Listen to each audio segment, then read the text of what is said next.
Hi, I'm Jérémy. And I'm Ben. And together we are 15 degrees north. Today we're going to show you the sights and sounds of Montenegro.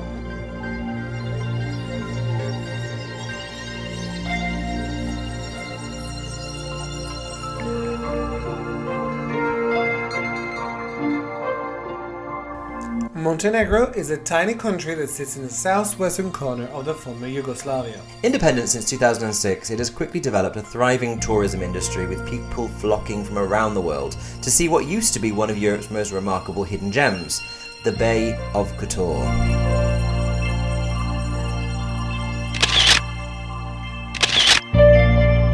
And that's the view.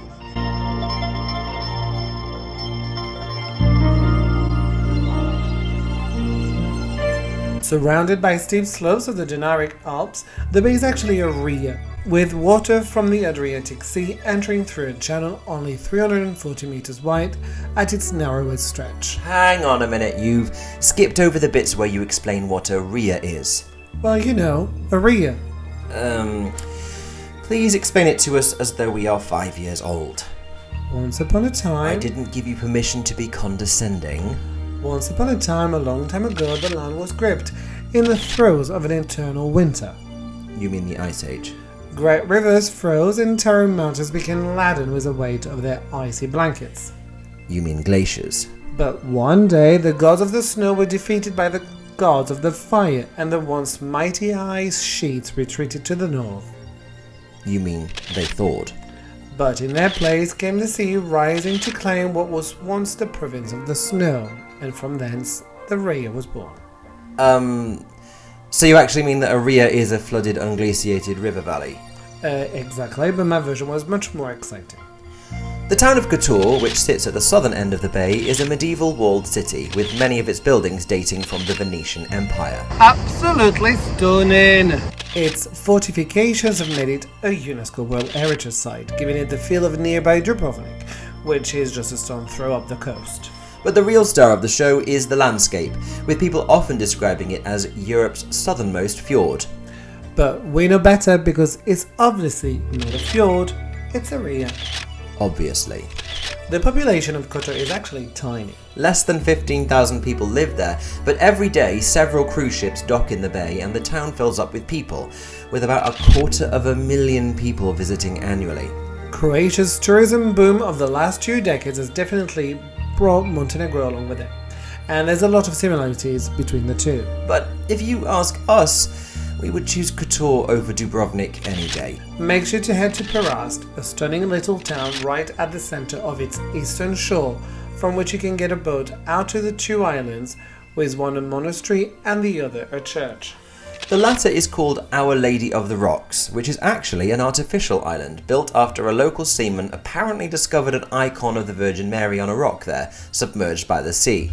Ever since, a tradition emerged that locals would travel to the spot and drop rocks onto it. Over the years, the pile of rock grew bigger and bigger until an island emerged from the sea, an island large enough to build a church on. And today, people still throw rocks into the sea here, keeping the tradition alive. Is that why that lady threw a stone at me when we were still at the boat? No, that's just because she didn't like the look of you.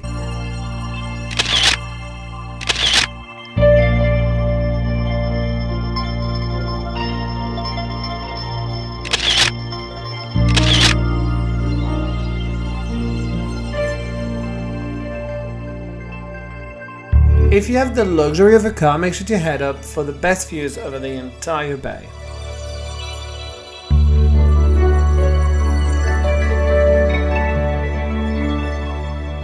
The views are remarkable, but trust me, to get here you're in for quite the ride. Hairpin bends, 15 kilometers of precipices.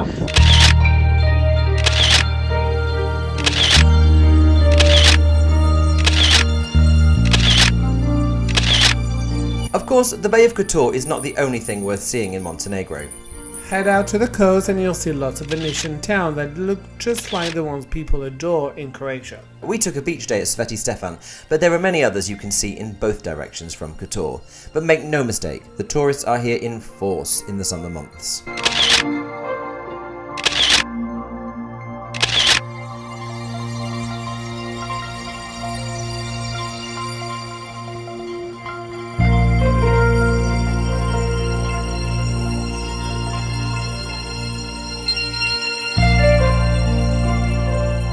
A lot of people come to Montenegro because of the sheer price of visiting Croatia, but make no mistake, Montenegro is actually just as expensive as Croatia.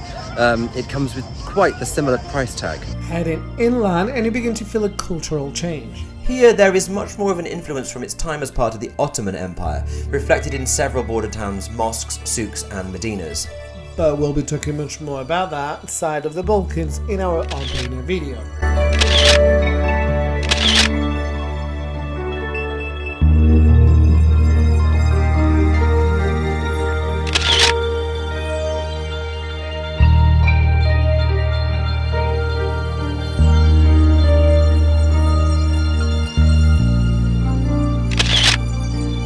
The monastery is free to enter, but there's a bit of a problem. It's a big queue. A rather long queue. And we walked up from the car park, which was quite the exertion, and we got here and the queue is so long, I don't think we can justify spending the amount of time it would take to get in. Maybe they should charge 20 euros a ticket. The clue toward the terrain of Montenegro is in its name. Literally translated as the Black Mountain, Montenegro is met with some of the most stunning views across the Dinaric Alps. So, which one of those is the eponymous Black Mountain? It's actually right next door to Kotor, but we never managed to get up there. But we did get to the Black Lake, which was the next best thing, and it was absolutely gorgeous.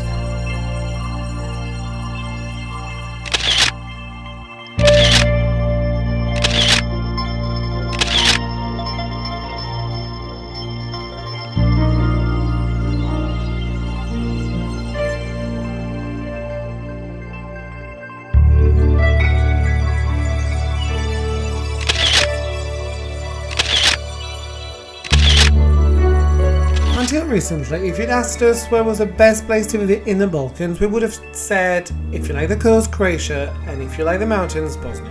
But Montenegro has both in equal measure.